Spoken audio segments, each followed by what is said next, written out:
بسم الله الرحمن الرحيم وقال الذين كفروا أإذا كنا ترابا وآباؤنا أئنا لمخرجون لقد وعدنا هذا نحن وآباؤنا من قبل إن هذا إلا أساطير الأولين قل سيروا في الأرض فانظروا كيف كان عاقبة المجرمين ولا تحزن عليهم ولا تكن في ضيق مما يمكرون ويقولون متى هذا الوعد إن كنتم صادقين قل عسى أن يكون ردف لكم بعض الذي تستعجلون وإن ربك لذو فضل على الناس ولكن أكثرهم لا يشكرون وإن ربك ليعلم ما تكن صدورهم وما يعلنون وما من غائبة في السماء والأرض إلا في كتاب مبين إن هذا القرآن يقص على بني إسرائيل أكثر الذي هم فيه يختلفون وإنه لهدى ورحمة للمؤمنين إن ربك يقضي بينهم بحكمه وهو العزيز الحكيم وهو العزيز العليم فتوكل على الله إنك على الحق المبين آمنت بالله صدق الله العظيم. Jana kafirler aytышат, биздин ата-бабаларыбыз топуракка айлангандан кийин кайра тирилип чыгабызбы? Бул нерсени биздин ата-бабаларыбызга мындан алдын эле айтылып, убада кылып келинген. Бул болгону мурдагылардын жомогу. Сен айткын жердин бетте сейир кылып, сафар кылгыла, кийин карагыла, күнөөкөрлөрдүн акыбети кандай болгонун. Аларга капа болбо, алар кылган айламалдарга сен сыгылба. Алар айтышат, бул убадаң качан келет деп. Эгер сен чынчыл болсоң, айткын, мүмкүн силер шашылган нерсе жакында силерге келип калар. Албетте сенин Раббиң адамдар үчүн өтө фазылы көп, мээри көп, бирок көпчүлүгү аны Аллага шүкүр кылышпайт. Албетте сенин Раббиң алардын жүрөгүндө жашырган нерселерди, алар ашкере кылган нерселердин баарын билет. Асманда, жерде эч бир жашырынып калган нерсе жок, бирок алардын баардыгы ачык китепте жазылган. Албетте бул Кур'ан Бани Исраилге алар көптөгөн, алар ыктылап кылган нерселердин баардыгын баяндап берет. Албетте бул Кур'ан хидаят жана рахмат мусулмандар үчүн. Албетте сенин Раббиң алардын ортосунда хикмат менен өкүм кылат. Ал күчтүү жана билимдүү. Аллага таваккул кыл. Албетте сенин Раббиң, албетте сен акыйкатта, чындыкта ачык жолдосуң. Бул 68-ci аяттан тартып 79-ci аятка чейин Намл сүрөсү. Буга чейинки аяттарда Аллах субханаху ва таала таухид ва рисалатты баяндаган. Ага чейинки 4 пайгамбар баяндады, бул рисалат, андан кийин пайгамбарыбыз баяндады. Андан кийин таухид. Өткөн сабакта биз таухиддин далилдерин окуганбыз. Асманды жаратты, тоолду жаратты, сууду жаратты, суудун ортосунда тосмо кылып койду, андай кылды, мындай кылды деп Аллах субханаху ва таала таухиддин далилдерини, өзүнүн кудуретин баяндаган. Бүгүнкү сабагыбыз эми ахирет, кыямат, миат. Аллах субханаху ва таала миатты баяндайт. Өлүм, өлгөндөн кийин тирилүү багыр экендигини, акыйкат экендигини Аллах субханаху ва таала мына ушул аяттардан баяндап атат. Негизинен Кур'ан-ы Керим 3 нерсеге көп басым жасайт. Таухид, рисалат, ахират. Алланын жалгыздыгы, пайгамбарларды баяндайт. Андан кийин 3-чүсү ахирет. ahiretте жашоо бар, өлгөндөн кийин Аллахтын астына келесиң, жашоого тирилип жооп бересиң деген максатта Аллах субханала таала 3 нерсени көбүрөөк баяндайт. Бүгүнкү сабагыбыз дагы ахирет, миат, өлгөндөн кийин кайра тирилүү боюнча ушуну Аллах субханала таала баяндап атат.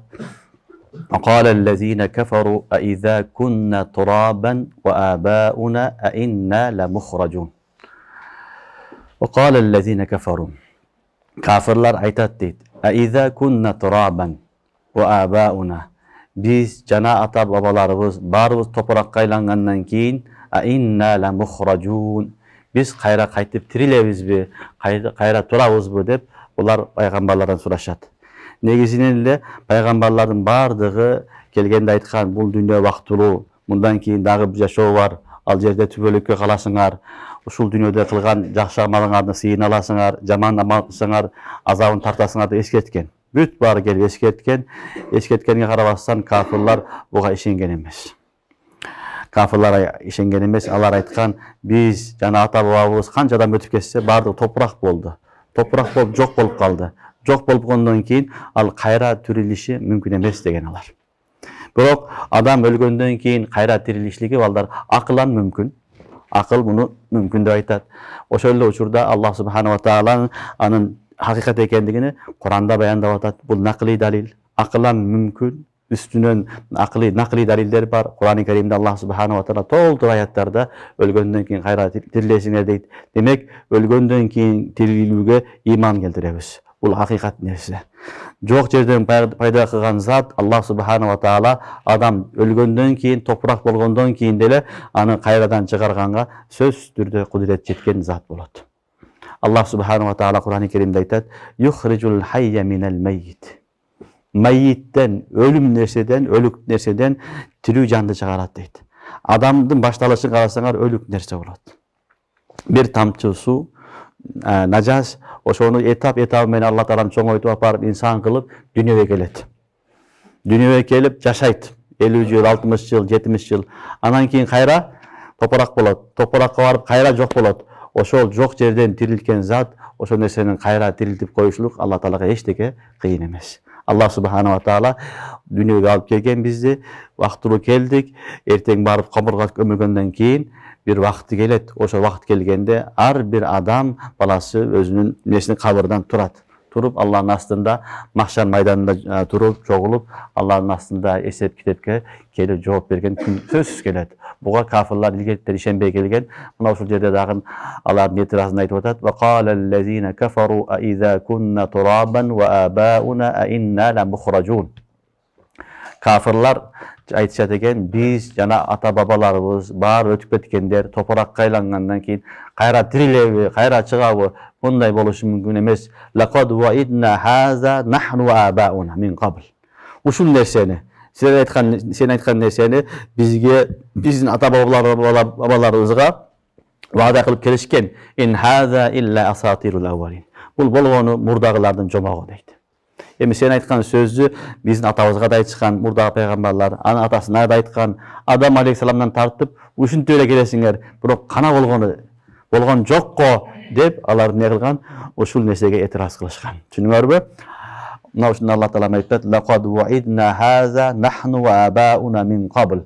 Бул нерсени бизге, биздин ата бабаларыбызга, мурдагы коомдогуларга дагы пайгамбарлар эскертип келген. In haza illa asatirul awwalin.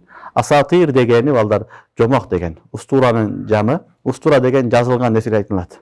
Сатырдан алынган, жазылган нерсе, бирок жалган нерселер. Жалган жомокторду асатир деп айтылат. Кээ бир жомоктор болот, чындыкка жакын болот. Чындыкты бир аз эмне кылат, коозоп жазат. Кээ бир нерсе такыр эле жок болот, жомок болот. Мына ушул жерде булар айткан сөзү, бул силердин айтылган сөзүңөр бардыгы мурдагылардын жомогу. Буга чейин эскертип келесиңер, эч кимди өлгөндөн кийин кайра тирилгени биз көргөн жокпуз, уккан жокпуз. Кыскасы өлгөндөн кийин тирилгенге биз ишенбейбиз дешти. Laqad wa'idna haza nahnu wa aba'una min qabl in haza illa asatirul awwalin. Kul siru fil ard. Allah Taala bularga aytты: "Kul siru fil ard." Жердин бетинде сафар кылгыла. Жерге чыккыла дагы, сейир кылгыла, сафар кылгыла. Fanzuru kayfa kana aqibatul mujrimin.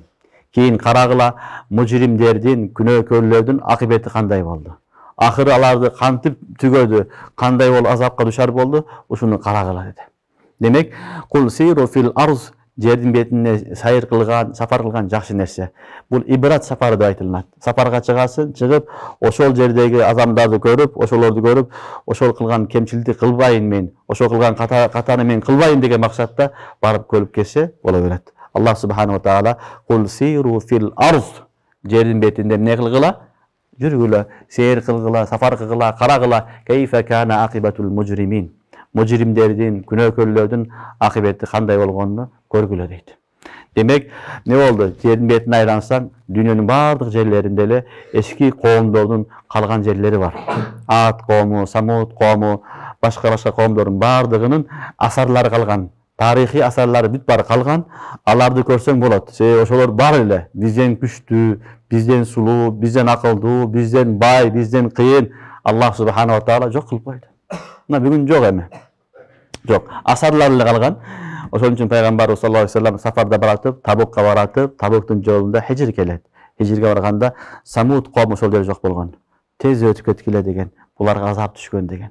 Өткөн сабакта да окудук. Алардын үйлөрү азырга чейин турат. Чоң зоолорду, тоолорду тешип үй кылган. Азырга чейин турат. Ошондой кыйын, күчтүү адамдар бирок жок болду. Аллах таалам талкалап жок кылып берди. Демек, бул дүйнө ушундай нерсе, бул дүйнөгө келет, келгенден кийин адам баласы өлөт, өлгөндөн кийин ал тирилиштиги, ал хакыйкат, анда эч бир шек жок. Аллах субханаху ва таала мындан алдыңкы мисалдарды да берди. Мисалы, өлүк жер болот балдар. Жер эртең менен жаз келгенде эчтеке жок болот. Чагын чыгып жаткан болот. Аллах субханаху ва таала асмандан жамгыр берет. Жамгыр рахмат жамгыр жайыт. Анан ошо менен жер көгөрөт.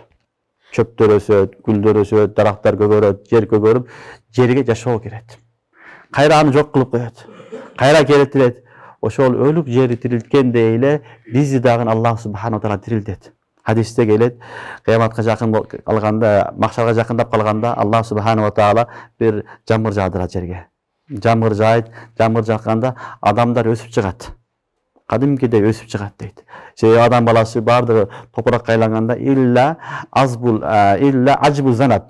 Ажбу занат деп адам баласынын баягы белинин артындагы калган сөөк болот. Кичинекей маканын данайындай.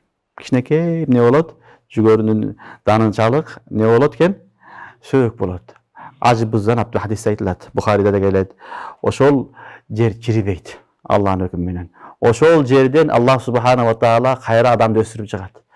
Жамгыр жааганда кандай дарактар, чөптөр өсүп чыккандай, адам дагы ошол жерден өсүп чыгат. Ушул келбетиң менен келесиң келгенде да хадисте келет. Кийими жок, башкасы жок, энеден төрөлгөндөй болуп келет.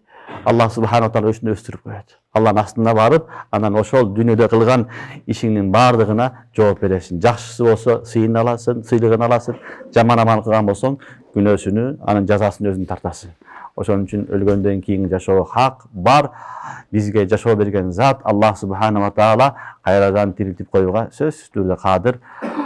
Аларга айтып атат: "Кул сиру фил арз." Силер өткөн адамдарды көргүңөр келсе, анда жердин бетиге сайыр кылгыла. Фанзуру кайфа кана акибатул мужримин. Демек, жер бетинде айланып жүрүп, махлукаттарды көрүп, Кудай тааныса болот балдар. Ошон үчүн Аллах субханаху ва таала өзүн танытканда аятта айтат: "Афала янзуруна илал ибли кайфа хуликат, ва илас самаи кайфа руфиат, ва илал жибали кайфа нусибат, ва илал арзи кайфа сутихат. Фазаккир иннама анта музаккир, ласта алейхим бимусайтир." Афала янзуруна илал ибли кайфа хуликат. Аллах субханаху айтат: адамдар мейли алысты карабасын, Кудайды карабасын, төбөлүнө карабай дейт, кандай жаралган. Төбө ушундай бир махлук, Аллах таалам өзгөчө жараткан махлук. Ал күчтүү болот, бирок адамга Аллах таалам баш ийдирип койгон. Ал чымдамгай болот, 40 күнгө чейин суу ичпей жүрө берет. Башка махлук жебеген тикендин бардыгын жей берет. Аллах таалам ушундай кылып койгон. Тикенди жей, сага сүт берет. Дикенди жей, сага сүт берет. Жүгүң ташыйт, башка кылат. Афала янзуруна илал ибли кайфа хуликат, ва илас самаи кайфа руфиат. Асманды кара, Кудай тапсаң болот. Туурабы? Асманды кара, бир устуну жок, бир тирегиши жок. Аллах таалам тургузуп койду. Ва илал жибали кайфа нусибат. Тоолорду карасаң, Аллах таалам кантип казык кылып кагып койду. Ва илал арзи кайфа сутихат. Жерди кара басып жүргөн жерибизди Алла Таала бизге төшөп берди. Төшөп койгон. Демек, ушуларды эле көрүп биз Кудайды таап алсак болот.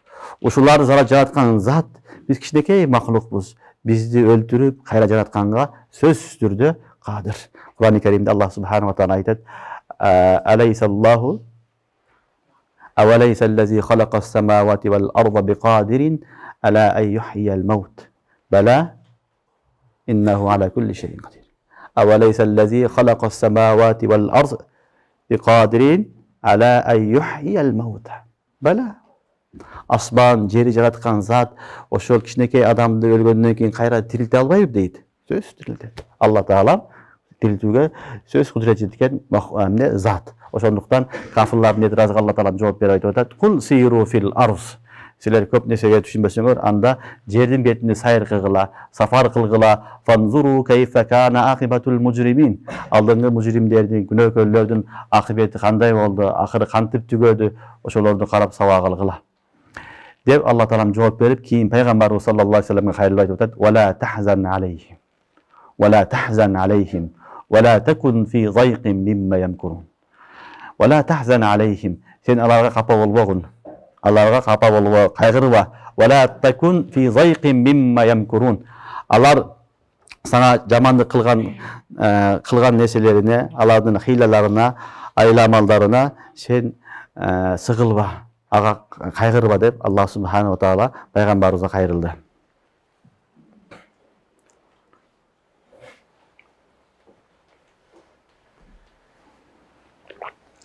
Вала тахсан алейхим. Негизи эле пайгамбарлар бул дүйнөгө келип, пайгамбарлардын баардыгы дават кылганда сөзсүз түрдө эки жамаат пайда болот.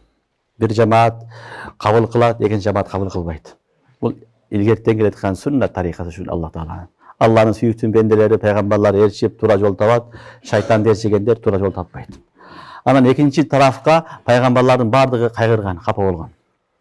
Ушулар дагы дозокко түшпөсүн, отко күйбөсүн, ушулар дагы мусулман болсун деп пайгамбарлар кайгырган.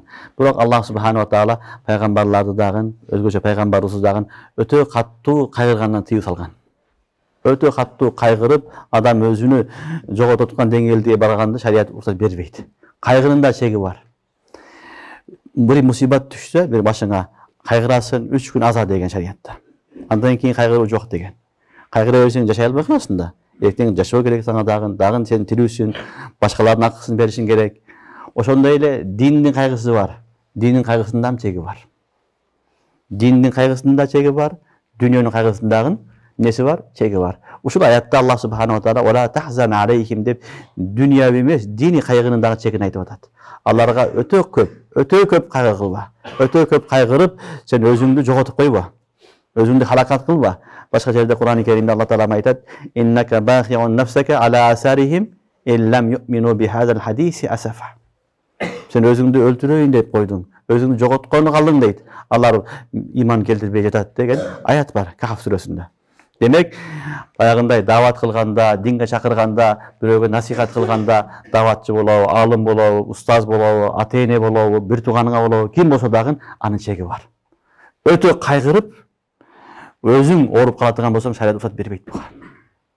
Гам болуш керек, кайгы болуш керек, бирок чеги менен болуш керек. Өтө каттуу кайгырып, өзүңдү жоготуп койсоң болбойт. Ар дайым ошол фикир менен жүрсөң болбойт. Ушул канткенде мусулман болот экен, ушул канткенде арагын таштайт экен, ушул канткенде урулуп тототот экен, канткенде жакшы адам болот, канткенде мешитке барат деп эле жүрө берсең болбойт. Даватыңды кыласың, түшүндүрөсүң, дуасын кыласың, өзүң ишиң менен малек болосуң. Ар дайым адам машгул боло турган нерсе, балдар, бул адам ибадатта болуш керек, Алла менен болуш керек. Сенин назарың, сенин фикириң махлук болуп калбаш керек. Сенин назарың, сенин фикириң, максатың Аллах Таала болуш керек. Алла Таала ибадат жараткан. Бизди Алла Таала ибадатка жараткан, ибадат менен алек болосуң. Бул дагы ибадат. Бирок ибадатыңды кыласың, даватыңды кылдың, насихатыңды кылдың, баяныңды кылдың. Эми сен башка учуруңда эмне кыл? Алла менен болосуң. Алла менен өзүң ар дайым Алла менен байланышасың. Ар дайым адамдын жүрөгүндө, адамдын мээсинде турган нерсе бул Алланын мухаббаты, Алланын нерсе, Аллага болгон ибадат болот. Ошон үчүн Кур'ан-ы Каримде Аллах субханаху ва таала "Фаиза фарагта фансаб ва иля раббика фаргаб" деген. Фаиза фарагта. Fansab. Ay sen ne deyt? Davatыңды kılıp, dinin jetkергенден keyin emi ve ila rabbika fargab. Rabbine bargın deyt. Rabbine kızıkkın. Rabbinin tarafındagı neselerge, darajalarga kızıkkın dep Allah Taala ayat düşürgөн.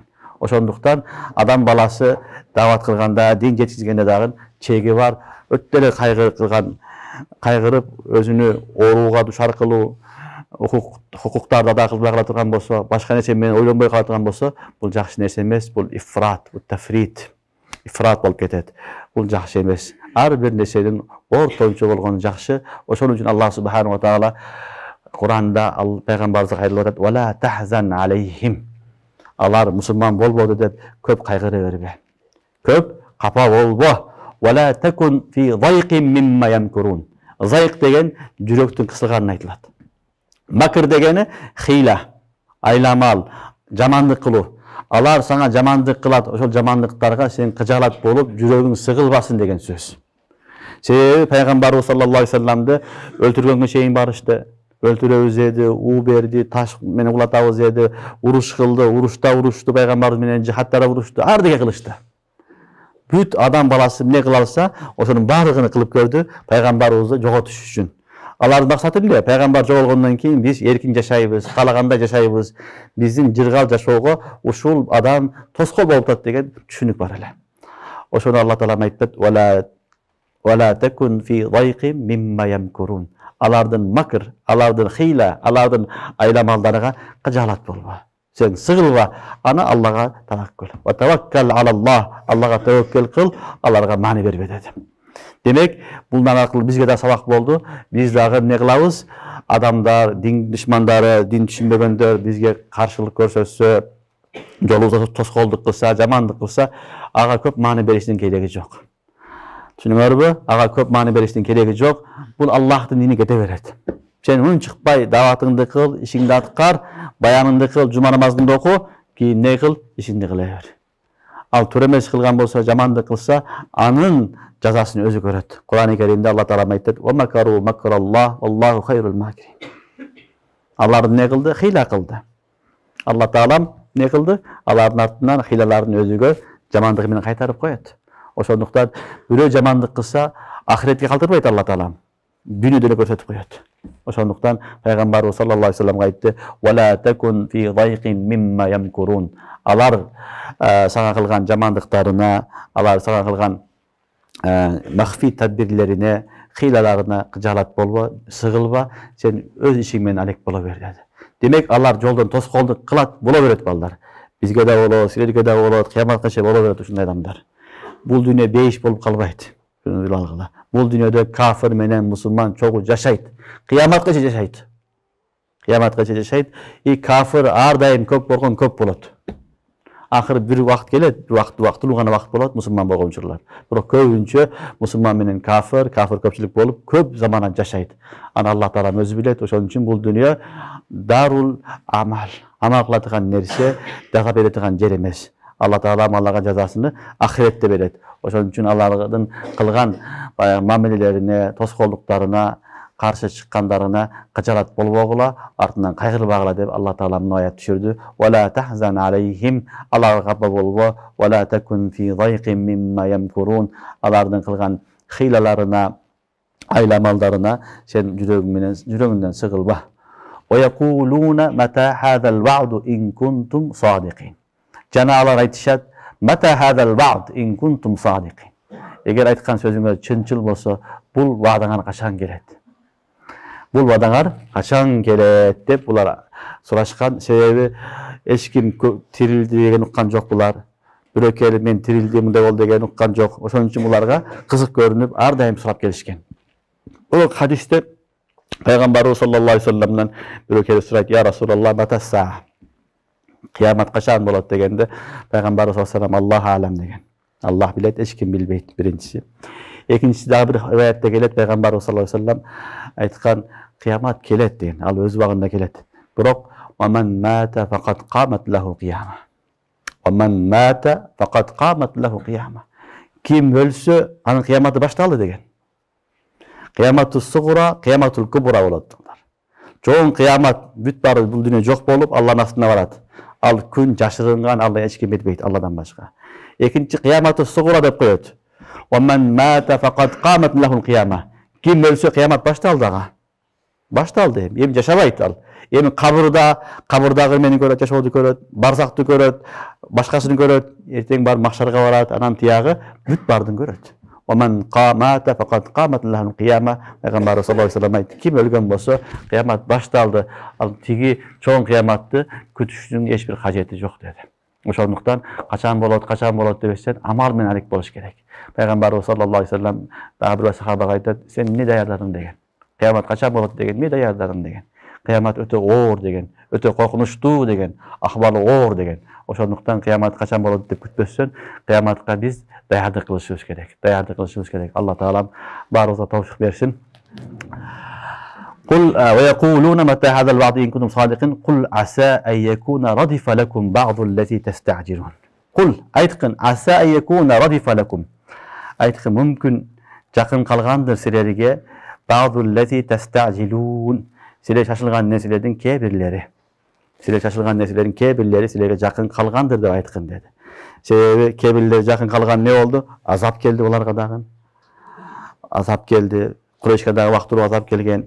Oşonday aldığın kavimlerge azap geldi. Oşol kana azap görsöt degenlerge Allah Taala kebirini gana dünyada görsötkön. Baарын görsötkön emes. Tolluk cazasını Allah Subhanahu wa Taala ahirette berет. Kul asa an yakuna radifa. Radifa degen söz balдар. Radif dep negizi bir ulogo iki adam minip alsa şöyle aytılат. Arkadagi adamdı radif aytılат. Түшүндүңөрбү? Misалы radifat Amr Zaydan. Amr Zayd менен чогуу bir улоого отурду деген сөз. Аркасынан минип алган болсо, ошол менен айтылат экен, радиф деп айтылат. Бул радифтин манасы ушул аркасынан. Буну уламалар эки кылды таржыма кылган, муфассирлер эки кылды тафсирлеген. Bir manası radifa ошол манасында. Arkasında turat деген söz, arkasında minip al деген söz. Anda tarjıma munda bolat. Kul asa an yakuna radifa lakum ba'du allati tasta'jilun.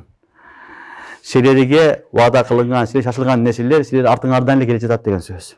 Artыңардан келе жатат, шашпагыла, эртең эле өлсөң, ошол кыяматты көрөсүн, сен күткөн нерсе келет деген söz чыгат. Бул bir manası. Экинчиси балдар radifa lakum da radifa өзү негизи бул söz silası колдонот. Silası жок болот bunun. Radifa. Radiftu Amran, radifa Amrun Zaydan. Bette radifa lakum lam menen kelip atat.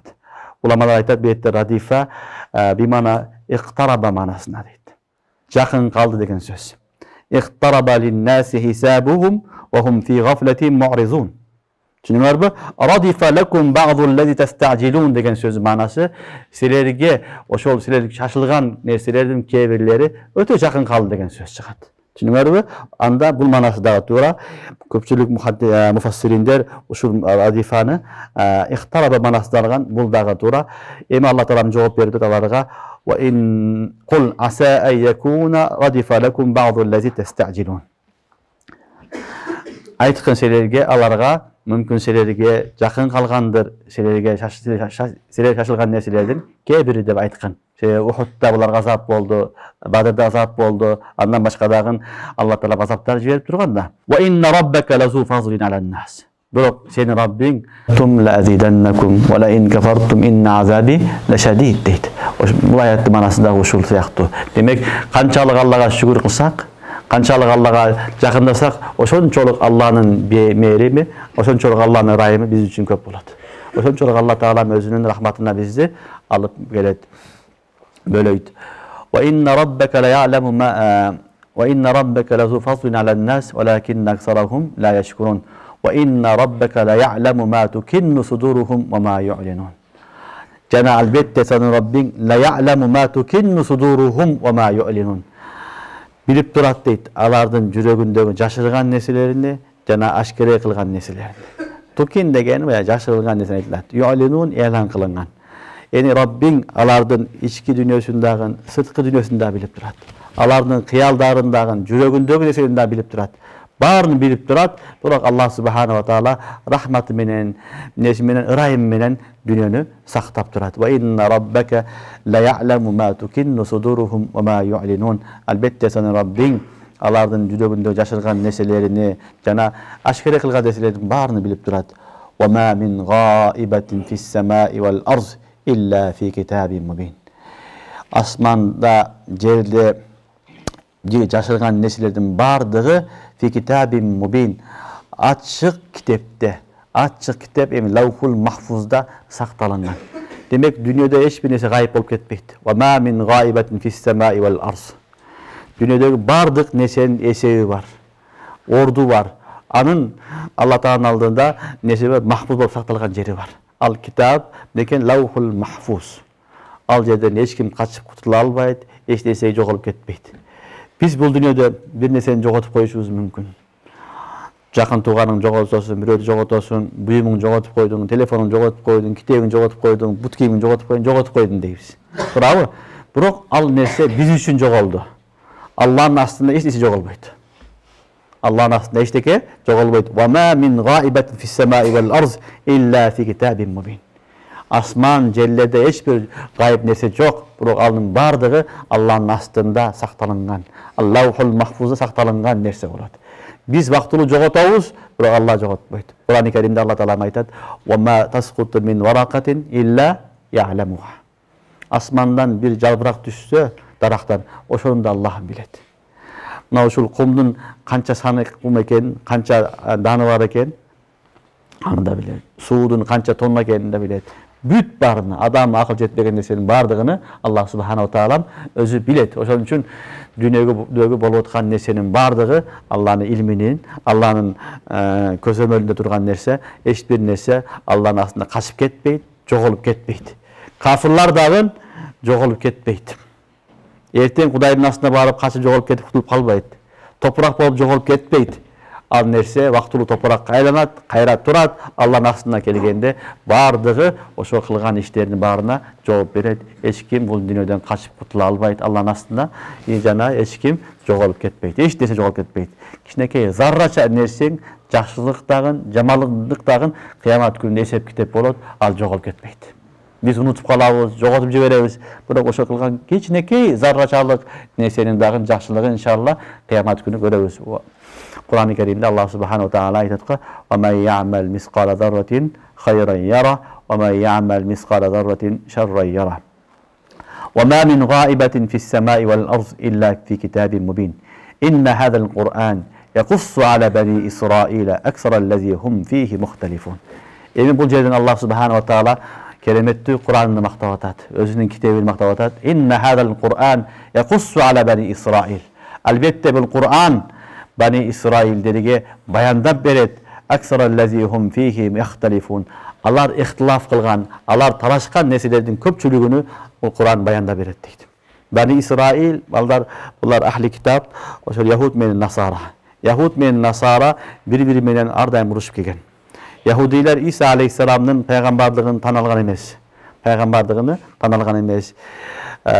İsa'yiller kebirler Musa Aleyhisselam tanalgan emes. Uşuntu bular ortada uruşup talaşıp kelgen. Anam öz aradagı bularda köp kelişpeşlik bolgan. Misalı kebirdigiler İsa Aleyhisselam'dı makta oturup Kuday bergen. Kebirler İbnullah degen. Kebirler Uzayr ibnullah degen. Mesih ibnullah degen. Kur'an'da Allah tarafı aytat. Demek ne oldu? Allah uşuntu bir-birine talaşıp kelgen. Birisi Kuday dese, birisi Kuday'ın balası dese, benim peygamberim taza dese, bunu benim peygamberim dep, uşuntu talaşıp kelgen. Uşul Bani İsraillerden dağın gelişpez, talaşıp kalgan meselelerin dağın çeşken kitap neken? Ol Kur'an-ı Kerim olat. Kur'an-ı Kerim'de Allah Teala aytgan, Kuday demez. Bul dağı Masih da Kuday emez, Uzayr da Kuday emez, Kuday'ın balası da emez. Bolgonu bular Allah'ın feriştemeleri, peygamberleri. Allah'ın kulları, Allah'ın peygamberleri bulardı Kuday'a şerik kılmaqla degen toltur ayetler var. Düşünüyor bu? Şunu Allah Teala aytdı. İnne hâzel Kur'an yakussu ala bani İsrail aksarallezî hum fîhi yahtelifûn. Elbette bu Kur'an-ı Kerim kitabı Bani İsrail'ge yakussu degen bayan kılat degen söz. Bayandap beret. Alardın köptögön ihtilaf kılgan nesillerini. Alar düşünmeye kalgan